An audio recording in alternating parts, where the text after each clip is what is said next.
العالمي الأمازيغي.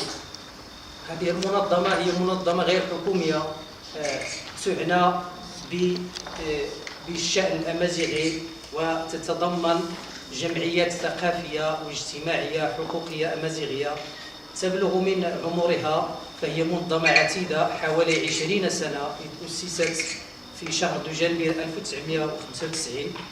وبطبيعة الحال آنذاك كانت هناك صعوبات أولى عندما تم تأسيسها تتجلى في بنية الداخلية للمنظمة، وكذلك ناتجة عن الوضع الذي يتسم الإنسان الأمازيغي المطبوع بالتشتت وعدم وحدتهم في شمال أفريقيا. وبطبيعة الحال حققت موطئ قدم ضمن الوضع الجيوسياسي العام في منطقة تمازغة، وأقصد هنا المنطقة التي تمتد من جزر الكناري بلاس بالماس إلى حدود مرورا بالمغرب والجزائر وتونس وليبيا إلى سيوة بمصر، ومن حظيرة البحر الأبيض المتوسط إلى تخوم الصحراء، أقول موريتانيا، بوركينا فاسو، مالي وتشاد. ويتكون بطبيعة الحال الكونغرس يقوم بإدارته الرئيس الذي ينتخب كل 3 سنوات، وبطبيعة الحال بمعية المؤتمر العام الذي يتكون من المجلس الفيدرالي حوالي 39 عضوا. هذا المجلس الفيدرالي بدوره يقوم بانتخاب المجلس العالمي الذي يتكون من 11 عضوا. وللكونغرس العالمي الأمازيغي لازم منذ نشأته حوالي 20 سنة 6 مؤتمرات، كان أولها بفرنسا بلاس بالماس بجزر الكناري في غشت 1999، ثم الثاني والثالث بفرنسا، والثالث كان بالمغرب بمدينة الناظور، ثم الرابع بمدينة الناظور، ثم الخامس انعقد في مكناس. وهنا أتوقف عند هذه المرحلة، حيث خلال سنة 2008 بطبيعة الحال كان أن ينعقد في تيزي وزو بالجارة الشرقية الجزائر، إلا أن السلطات أبت أن لا يعقد في الجزائر. وبطبيعة الحال انتقل المؤتمر إلى انعقاده في مدينة مكناس رغم تشبت البعض بإقامته بالجارة الشرقية الجزائر. ثم المؤتمر السادس انعقد في سنة 2011، وانعقد في دولة أمازيغية كلفتية ألا وهي تونس، لأن تونس وفي مدينة جربة جنوب الجزائر. والمؤتمر السابع كان قد وضعه مؤسسوه أن يكون مجرياته بمدينة زوارة بليبيا، إلا أن هناك فجأة تم تغييره، ونظرا لعدة اعتبارات أهمها هو تخلي الرئيس آنذاك فتحي الخليفة عن قيادة سفينة هذا المؤتمر لترجع الرئاسة إلى السيد خالد الزراري ليتم المشوار، ونظرا للصراع الدائر كما تعرفون بين الإخوان الفرقاء في ليبيا وأشياء أخرى سيعرج عليها السيد الرئيس في مداخلته. بطبيعة الحال عقب على الرئاسة عدة رؤساء ونشطاء بمختلف شمال أفريقيا. ماسين فركان ناشط أول رئيس للكونغرس العالمي الأمازيغي، ماسين فركان أول ناشط كان من الجزائر، ثم يونس بن القاسم أيضا من الجزائر، فتحي الخليفة من ليبيا، والآن الرئاسة تتشرف بمغربي اللي هو خالد الزراري من المغرب. من بين الأهداف التي وضعها الكونغرس العالمي الأمازيغي أهداف عديدة، وهي الدفاع عن الحقوق السياسية والثقافية والاجتماعية واللسانية للأمازيغ، وبطبيعة الحال التنسيق بين النشطاء الأمازيغ على المستوى الدولي، والتثمين وترقية التراث الأمازيغي، ثم تدوين القضية الأمازيغية. وهذه النقطة بالذات هي العمود الفقري لهذه المنظمة.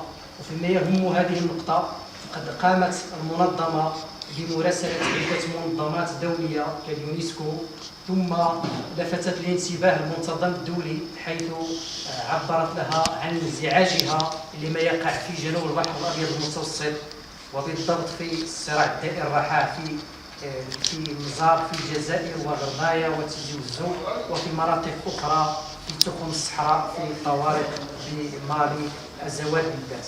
وهنا استطاع الكونغرس العالمي الأمازيغي سنة 2000 أن يوصل القضية الأمازيغية إلى أعلى سلطة أممية، وذلك بكسب التأييد لشعوب أخرى لتؤيد مطلب الأمازيغ على المستوى الدولي. وهنا استطاع أن يدفع بأحد المناضلين للكونغرس العالمي الأمازيغي والمؤسسين ألا وهو حسن إيد بن القاسم أن يصبح عضوا دائما للشعوب الأصلية بنيويورك. وبالمناسبة فالدبلوماسية التي يلعبها هذه المنظمة الدولية العالمية تستفيد منها بطرق أو أخرى دول أخرى بشمال إفريقيا منهم المغرب وليبيا والجزائر إلى غير ذلك. وقد ساهم أيضا في حملة إعلامية وخاصة في أوروبا للدفاع عن حقوق الطوارق والأزواديين في صراعهم مع حكومة مالي من أجل الحصول على حقوقهم في تقسيم الثروة والتسيير، وذلك مما أتى به هو الحصول على اتفاقيات ديال الأزوال مع حكومة مالي، اتفاقية وقف العمليات العدائية مع حكومة مالي، الاتفاق الذي كانت تسيره الجارة الشرقية الجزائر، ثم فيما بعد الحصول ديال الأزوال على اتفاقيات ديال التسيير الذاتي، ولا زالوا يناضلون من أجل الحصول على الاستقلال في شمال مالي. ونشير بأن المؤتمر العالمي الأمازيغي يحترم خصوصية النضال في كل بلد من بلاد شمال إفريقيا، ولا يبحث عن الأصوات الانتخابية بقدر ما يخلي الواقع وينطلق منه ليقوم بتقرير تتلوه عملية تدخل مناسبة. فهو يساند الجمعيات الأمازيغية على امتداد هذه الرقعة ديال مساحة 5 مرات مساحة فرنسا التي تمتد من حدود أعمدة هرقل بطنجة إلى حدود سيوا بمصر. فهو يساند هذه الجمعيات. فإذا كان الصراع قد اتخذ صراع مسلح في بعض البلدان كالطوارق فهو عصيان شعبي مدني للجزائر، أما في المغرب فهو نضال احتجاجي حقوقي مدني ومؤطر. ومهمته في أغلب العام هي النضال على الشق الحقوقي في هذه الرقعة شمال إفريقيا، ثم النضال على الشأن الأمازيغي، وله الحق أيضا في انتقاد المؤسسات التي تعنى بالأمازيغية في شمال إفريقيا، ألا وهي المندوبية السامية للأمازيغية بالجزائر والمعهد الملكي للثقافة الأمازيغية للمغرب. بطبيعة الحال وللإشارة فالمؤتمر ليس لوحده العامل المسؤول في التطور الحاصل في كل بلد من المغرب والجزائر وبلاد الطوارق ومختلف مناطق التمازغة، بل هناك عمل داخلي. فقد ضحى الأمازيغ مثلا في قبيل بمئات الضحايا من أجل سماع أصواتهم في العالم، كما أن الحركة الأمازيغية في المغرب فقد ممثلة في مختلف جمعياتها وما يلف لفها، فقد اعتمادا على خصوصيتها فقد تمكنت من إقناع المجتمع المغربي بالرجوع إلى جذوره الأمازيغية عبر شعار خالد وهو الأمازيغية مسؤولية وطنية ملقاة على عاتق كل مغربي ومغربية. هذا بطبيعة الحال يتكامل مع العمل الدولي لتحقيق مجتمع ديمقراطي متنوع ومتسامح تتعايش فيه كل الثقافات وكل اللغات وتتحقق فيه كل حقوق الإنسان غير منقوصة على قاعدة فلسفة التنوع والاختلاف.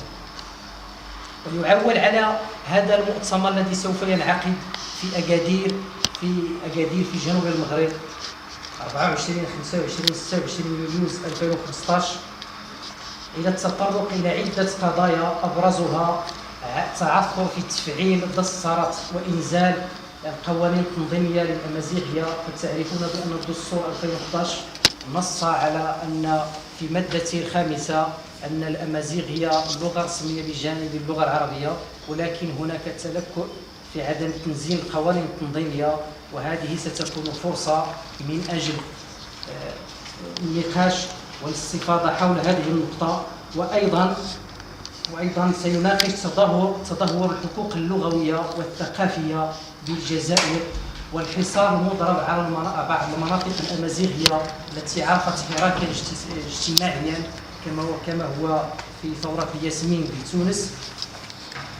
وهنا نشير بأن أشغال الكونغرس العالمي الأمازيغي ستتناول بتفصيل التهميش والإقصاء الذي تعيشه المناطق الأمازيغية، وخصوصا أمازيغ تونس، نظرا لنسبة الناطقين اللي هي قليلة، بالرغم أن تونس تعتبر في أدبيات المنظمة الدولية الكونغرس العالمي الأمازيغي بسكان الأمازيغ بغير النظر للغة نطقهم. ثم أيضا أمازيغ ليبيا، وبالمناسبة فالأمازيغ ليبيا الذين يتواجدون بغباميس وزوارة ومناطق والجبل الأخضر إلى غير ذلك، فهم ينتمون إلى المؤتمر الوطني العام في مواجهة الخصم الذي يسمى في أدبيات الأمم المتحدة البرلمان المنحل تحت زعامة اللواء المشير خليفة حفتر. وسيناقش أيضا كونغرس أولا سيناقش في ورشة خاصة مقترح تعديل القوانين، وكذلك في إنشاء كيانات موازية لهذه المنظمة، كيانات بحثية وسيستفيد فيها السيد الرئيس فداحي. إذن أجدد لكم الحضور وشكرا على حضوركم.